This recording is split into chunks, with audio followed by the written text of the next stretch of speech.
Lasciatemi cantare con la chitarra in mano, lasciatemi cantare, sono un italiano. Je me suis rendu compte que de courir, ça permettait de se changer les idées.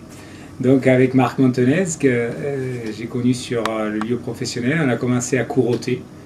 Et puis de fur et à mesure, voilà, ça a été comme beaucoup de gens, on s'est laissé prendre au jeu, on a fait quelques courses. Et puis voilà comment je suis devenu un coureur à pied. Donc 34 minutes 16 sur le 10 km, c'était en 2001, 10 km du Conseil Général à Marseille. 1h15 sur semi-marathon, c'était sur le semi-marathon de Nice. Et 2h49, c'était au marathon de Paris. Alors, parce que Grassois, on a fait plusieurs fois avec mon ami Claudio Di Berardino et mon ami Marc Montenez les 50 km de Grasse. C'est pas une sinécure l'affaire, puisque Grasse, Cabris, Saint-Césaire, Le Tigné, Spéracède, Saint-Valais-de-Thiers, un tour que sur route. À l'époque où la course sur route, dans les années 90, était encore au firmament. Le trail n'était pas encore à l'avènement qu'on connaît aujourd'hui. Les 50 km de Grasse, parce que c'était Grasse, il fallait qu'on les fasse. Donc voilà, la distance, là où je me suis arrêté, voilà, c'était les 50 km de Grasse. J'ai plus d'objectif. Honnêtement, sportivement, j'ai plus d'objectif. J'essaye de garder une allure à peu près sportive en m'entraînant dès que je le peux. Après, c'est beaucoup basé sur le plaisir de courir entre copains, de faire des déplacements. Du reste, nous avons créé au sein de Courir en Pays de Grasse le Gaga de Courir en Pays de Grasse. Le Gaga, c'est le groupe des anciennes gloires azuréennes, dont le président est Claudio Di Berardino, dont le trésorier est le toujours bien coiffé Patrick Bertrand. Et donc, on est basé sur des déplacements, des sorties amicales, sportives, amicales. On va devenir comme une amicale bouddhiste presque. Oui, essayer de faire encore un ou deux marathons en moins de 3 heures. Voilà, parce que cette barrière psychologique des 3 heures, elle est intéressante. On est dans la même heure, entre guillemets, que Gebre Selassie ou que notre ami Baldini, champion olympique. Mais sinon, après, oui, voilà, c'est uniquement s'entraîner, passer du bon temps.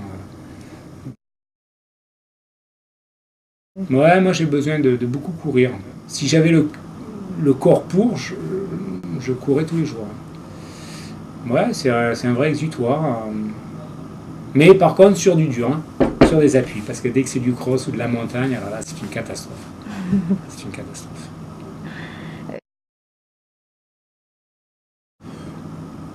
Non. Non, on ne peut pas dire ça. Je joue toujours un petit peu au tennis. Dans les journées club, avec Luca Rossi et Claudio Di Berardino, les Italiens, nous sommes tenants du titre depuis X années du concours de boules de la journée du club.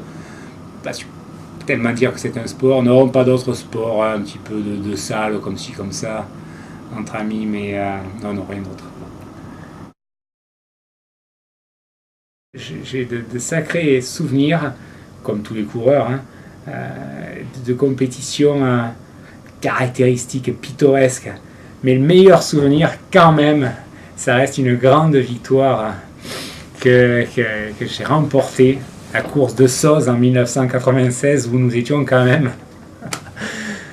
on était 11 coureurs au départ, et j'ai quand même terminé premier sur 11, et Marc Montenez, à la bagarre pendant 16 km avec un garçon vaché, a terminé deuxième, lui, de cette course. Et c'est à cette occasion que j'ai eu le surnom de coureur de kermesse. Et on n'avait pas osé courir avec la tenue du club ce jour-là, puisque bon, il n'y avait personne, et puis on ne voulait pas non plus en jeter trop. Et voilà, c'est ce type de souvenirs qui me reviennent à l'esprit. Marve-Jolsmand aussi, avec la soirée à ligoter. Voilà, véritablement. Mais d'un point de vue sportif, ouais, les 50 de Grasse, allez, on va dire les 50 km de Grasse et les marathons de Paris, c'est vrai que plus sérieusement, ça reste des courses de point de vue de l'affectif remarquables. Lasciatemi cantare.